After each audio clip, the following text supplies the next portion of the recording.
Hi, Emily Liebert here. Big ballet news for you. Last week, New York's Supreme Court of Manhattan reinstated the New York City Ballet as a defendant in a 2018 lawsuit. So who sued the New York City Ballet in 2018?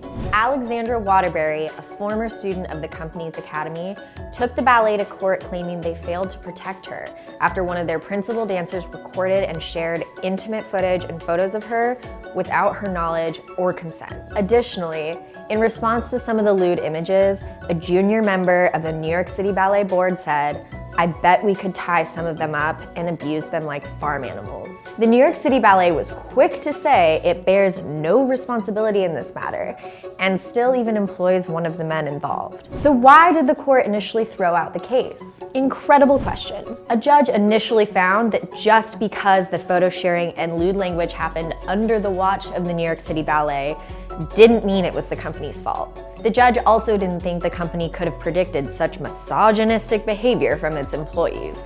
Now, those claims are back on the table, and Waterbury gets a second chance to prove that the former home of George Balanchine, the father of American ballet, could have saved her from a lot of emotional harm, the violation of her body, and her now damaged reputation in the ballet world. So what does this mean for the world of ballet? This provides a much-needed sigh of relief for the young women who have been sexually abused, mistreated, and silenced under the noses of the schools and studios meant to protect them. And it's especially timely as we look to the 50th anniversary of Title IX this summer. How can institutions better protect their dancers? The Scottish Ballet, for example, has hired intimacy directors and held intimacy workshops.